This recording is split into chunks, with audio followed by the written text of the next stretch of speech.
女孩暑假出门旅游，竟衣衫不整的惨死在草地上。更奇怪的是，女孩明明死后被强行侵犯，可法医却没有在体内发现任何体液。正当案件一筹莫展时，刑警只是问了女孩父亲几句话，竟瞬间发现了破案关键。而事情还要从不久前说起。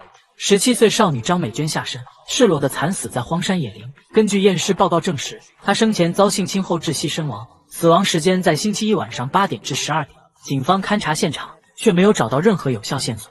可据死者家人供述，张美娟性格叛逆，社交复杂。案发当晚接到一通陌生男子来电后，特意精心打扮出门。阿森与佩斯立刻顺着这条唯一线索走访调查死者身边的朋友，一波未平，一波又起。16岁少女梁小倩在星期一晚上的回家途中遇害，死状作案手法与前案高度一致，同样是遭性侵后窒息惨死。不同的是，本次有目击者看到死者生前和一名中年男子同行。凭借高度相似的作案特征，警方当即将2起命案并案侦查，全力追捕连环变态凶手。我问过死者家里人，他说死者性格内向，很乖的。他们不明白自己女儿怎么会和男人在一起。我觉得更奇怪的一点就是，2个人死的日期都是星期一，而2名女死者是完全不认识对方的。我想凶手是专门选星期一来杀人的。警方紧急召开专案会议，复盘证物，翻查案卷，全力攻坚。可凶徒气焰愈发嚣张，接连犯下命案，新增2名受害者，其中包括16岁的郭文文。2名死者均在周一晚上遇害，作案手法与前2起案件完全吻合，属于连环作案。阿森和佩斯立刻上门走访郭文文家属。和叛逆的前2名受害者不同，郭文文乖巧懂事，品行端正。警方从文文母亲口中得知，女儿酷爱拍照，曾偷偷投递个人照片，参与杂志专栏选拔，还因此遭到母亲责骂。心思敏锐的阿森察觉一点，当即带回这本杂志深入核查，果然发现这家杂志社暗藏猫腻。我查到受害者郭文文曾经在这本杂志上做过美少女专辑，其他的3个受害者也向这本杂志投过稿。我们还问过杂志社，他们说无论投去的照片会不会被选用，他们都会保留个人的资料、电话和地址。这凶手一定和杂志社有关，我们一定要好好计划一下，不能打草惊蛇。无痕迹作案，专挑花季少女下手，隐藏在暗处的变态凶手就快浮出水面。警方顺着杂志社线索深挖，发现所有受害少女的资料都会经过杂志社3人之手，分别是总编辑美少女、专栏编辑和办公室助理，3人嫌疑最大。警方复盘案件规律，发现凶手作案极具计划性，所有命案全都集中在周一晚上。为了引蛇出洞，子华敲定诱饵抓捕方案，一边安排警力24小时严密监控3名嫌疑人，一边故意将佩斯的照片投递到杂志专栏组。佩斯清纯的样貌瞬间被专栏编辑看中，对方主动致电邀约，承诺力捧她成为封面女郎，还标榜旗下封面女星早已成功出道，进军影视圈，并敲定周一晚上7点在好运餐厅见面详谈。警方随即核查号码，发现是公用电话，足以见得凶手极度狡猾谨慎，反侦查能力极强。次日晚上7点，警方在餐厅周边布下大量警力蹲守，目标如期现身，一见面就抛出丰厚诱人的签约条件。我现在约了个摄影师，我看没有时间跟你聊了，那你就跟我一块儿去试门试试镜。这样啊？不用害怕，这我名片，你现在不用担心了。我看你条件非常好，一定可以做封面的明星。还有啊，我看你的发展机会非常大，比如电视啊、电影都行。我保证你不用多久一定会。是吗？面对编辑抛出的诱人资源，佩斯顺势爽快答应示警。可刚一上车，伪装斯文的编辑就暴露本性，对佩斯肆意动手动脚。忍无可忍的佩斯当即亮出真理，心虚的编辑见状慌忙逃窜，最终被火速赶来的阿森当场逮捕。落网后，编辑对连环侵害杀人的罪行供认不讳，而他固定周一作案的荒唐真相也随之曝光。只因周一休息空闲，才有时间四处作案，为祸少女。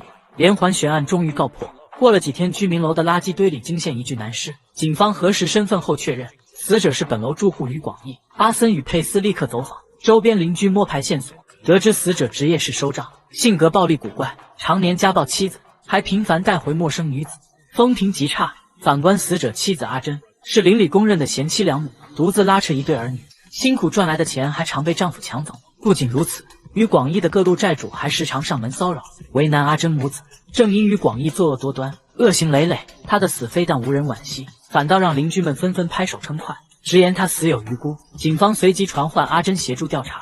阿珍称案发时段自己和一双儿女在家看电视，但阿森敏锐察觉二人长期恶劣的夫妻关系让阿珍拥有十足的杀人动机。你怀疑是我没有，我是好恨他，但是我从来没有想过杀他，我怎么敢杀他呢？这个人，怎么敢看看是真的？你信我，你信我，我没有，真的没有。警方深挖死者与广义背景，发现他前科累累，坐过5年牢，身负3起重伤案底，甚至曾因收账不成，纵火伤人，结怨无数，仇家遍地。警长阿芬兵分2路，派阿森排查死者仇家，自己则单独探望阿珍母子。得知阿珍为养家常年加班，孩子一直吃盒饭，生活十分辛苦。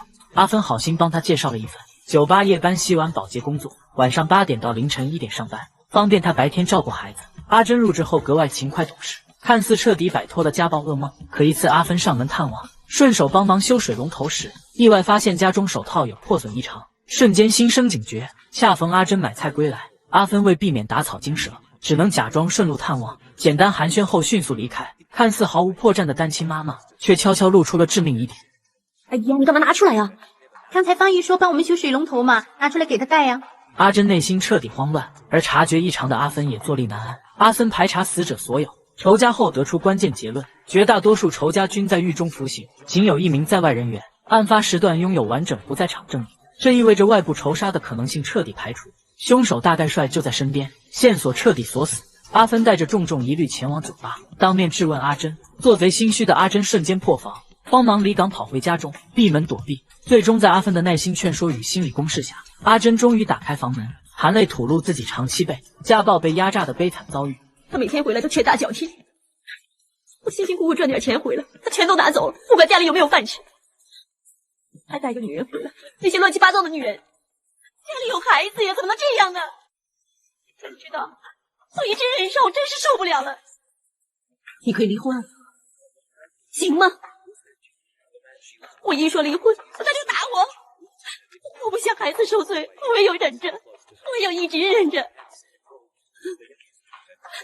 可是他根本就不是人，他太坏了，连自己的女儿都想搞，他连自己的女儿都想搞啊！我知道他会再搞他的，我不能让他这么做啊！不行，所以你就杀了他。没有办法，是他逼的。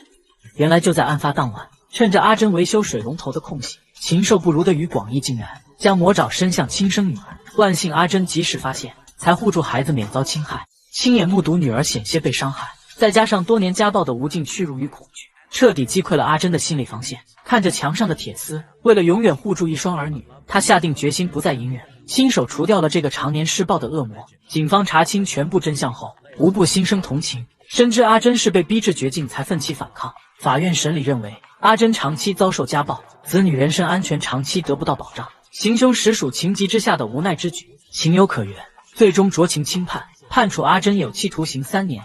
你自己要好好保重，你还有儿女等你出来照顾。他们现在在保良局，就放心，你真是好人，谢谢你。我们是朋友吗？我会帮你照顾他们的，你不要担心。